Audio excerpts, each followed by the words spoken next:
Cara, com vocês aí agora, século XX, professor Rodrigo!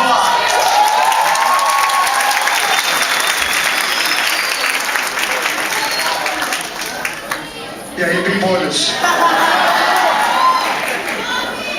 Então tá. Boa tarde. Parabéns por terem vindo aí. Sejam bem-vindos. Então vem comigo que é super divertido, né? Ó, concentra, olha aqui. Tá lá, ó. Século XX. Tá vendo aquele titio correndo ali? Pois é, né? Depois do século XIX, aquele século do progresso, o século das grandes invenções que o senhor, né, falou ali, segundo RI, veio o século XX, o século da catástrofe. Olha só o que aconteceu no século XX. Vai escorrer sangue agora na aula, né? Lembra? Olha aqui, vem comigo. A Primeira Guerra Mundial. Aquele mundo do imperialismo, aquele mundo industrializado, sofrendo uma concorrência. Essa concorrência aí de dois blocos, dois grupos, gerou a Primeira Guerra Mundial. Olha lá, ó, Primeira Guerra, lembra? Tríplice entente de Inglaterra, né, professor? França, né? Esses grupos aí, a Inglaterra, a França, a grande potência do mundo, as grandes potências do mundo, sobretudo a Inglaterra, sofrendo aí, lá no século XIX, no final, pro 20, início do 20, com a concorrência da Tríplice Aliança de Alemanha e Itália, não esquece, né? Professor Anta, né? Olha só. Esses dois grupos aí, no momento que passaram a dividir passaram a concorrer de igual para igual, estoura a guerra. E toda aquela tecnologia criada, usada aí para destruição. A Primeira Guerra Mundial, né?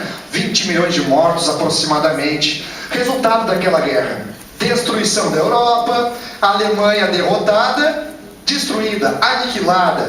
Tratado de Versalhes, lá em 1919, o que aconteceu lá? Em 19, a Alemanha, além de ter perdido a guerra, teve que pagar uma indenização por ter participado, por ter sido acusada pelos vencedores, pela Entente, como a causadora da guerra.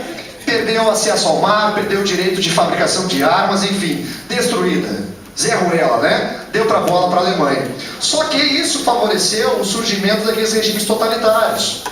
O senhor lá citou para vocês o Salazar em Portugal, o Franco na Espanha, no Brasil depois a gente vai citar o Vargas, enfim, outros. Mas na Alemanha surgiu um titio lá, o Hitler, que veio com um sentimento nacionalista, um sentimento de vamos reerguer a Alemanha, vamos fazer a Alemanha prosperar novamente, e o cara consegue, em pouco tempo, fortalecer a Alemanha de novo.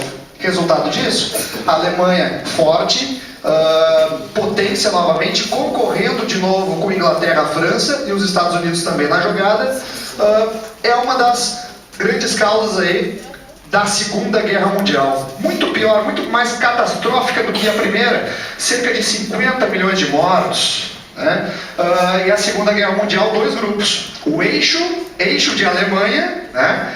Itália, Japão, e os aliados de França, Inglaterra, depois Estados Unidos, União Soviética. Resultado disso: a vitória novamente de Inglaterra, França, Estados Unidos e União Soviética. Terminou a guerra lá com a bomba atômica no Japão, né? 6 e 9 de agosto de 45, que aconteceu lá.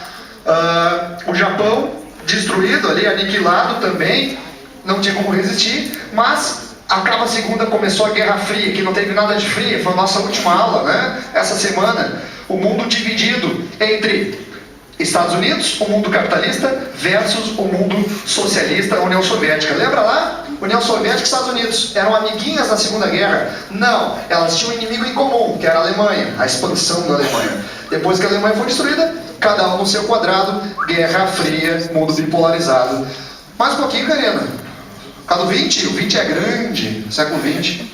Só a parte de Brasil ali. Pode ser? Vem, parte de Brasil, por gentileza, o slide ali, ó.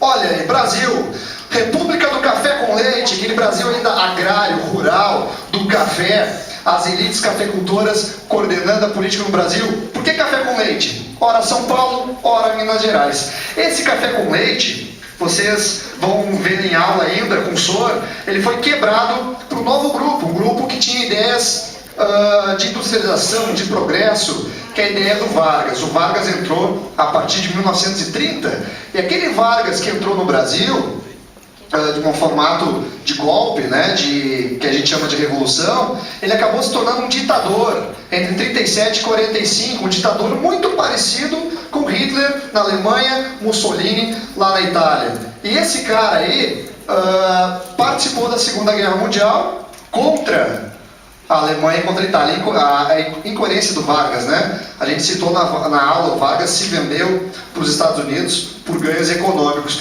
Mas a partir do governo Vargas, o fato é, o Brasil se industrializa com muito mais força. E vocês vão perceber em algumas obras, já o mundo urbano, né?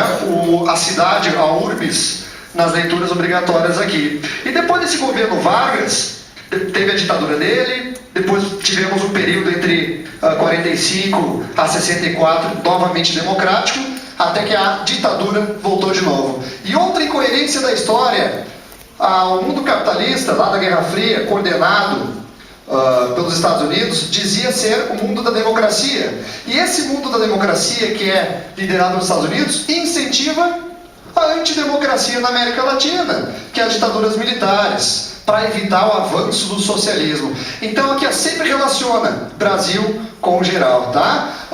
Depois da ditadura militar, aquele período antidemocrático, a população não tinha uma grande participação popular, tinha que ficar silenciosa, não podia haver muitas críticas. Veio o período das diretas já, o povo aclamando pela volta da democracia. Tranquilo? Então tá, me espichei aí, valeu?